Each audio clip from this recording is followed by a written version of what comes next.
ఆదికాండము 22వ అధ్యాయము 1వ వచనము నేను చదువుతున్నాను. ఆ సంగతులు జరిగిన తరువాత దేవుడు అబ్రహామును పరిశోధించెను. ఎట్లనగా ఆయన అబ్రహామా అని పిలువగా అతడు చిత్తం ప్రభువా అనెను. అప్పుడాయన నీకు ఒక్కడయున్న నీ కుమారుణ్ణి అనగా నీవు ప్రేమించు ఇస్సాకును తీసుకొని మోరియా దేశమునకు వెళ్ళి అక్కడ నేను నీతో చెప్పబో పర్వతములలో ఒకదాని మీద దహన బలిగా అతన్ని అర్పించమని చెప్పాను. చూడండి, ఎంత చక్కటి సన్నివేశము నా ప్రియ సహోదరి సహోదరుడా. ఎందుకంటే దేవుడు అబ్రహాము గారిని పిలిచినప్పుడు అబ్రహాము గారు 75 సంవత్సరాల వయసు గలవాడు. పిలిచాడు. మరి దేవుడి వైపు చూచి నిరీక్షణ కలిగి వచ్చాడు. అయితే 75 సంవత్సరముల నుండి మరి సంతానము ఇస్తారని వాగ్దానం చేసిన ఆ వాగ్దానం కొరకు అబ్రహాము గారు ఎదురు చూచాడు.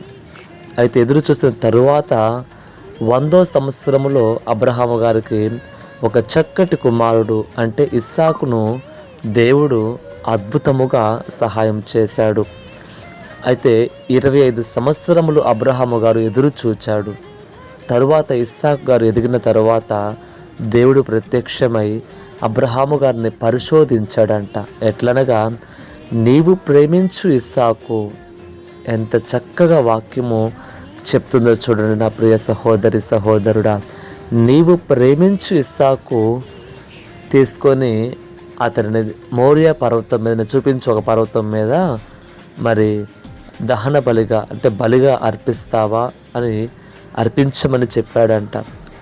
వెంటనే అయితే తెల్లవారినప్పుడు కట్టెలు తీసుకొని ఆ చిన్న పిల్లవాడిని ఇస్సాకును తీసుకొని ఆ మోరియా పర్వతం మీదకి వెళ్ళిపోతాడు అబ్రహాము గారు. నా ప్రియ సహోదరి సహోదరుడా, అంటే ఇస్సాకును కూడా ప్రేమిస్తున్నాడు అబ్రహాము గారు, దేవుణ్ణి కూడా ప్రేమిస్తున్నాడు. ఇక్కడ ఒక మాట అర్థం చేసుకోవాలి మనం.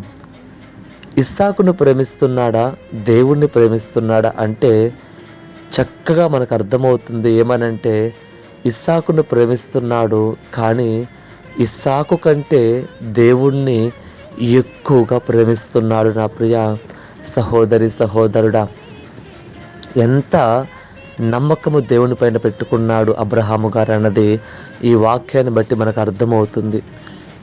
లేక పుట్టిన కుమారుడు చాలా ప్రేమించు ఇస్సాకు ప్రేమించేవాడు.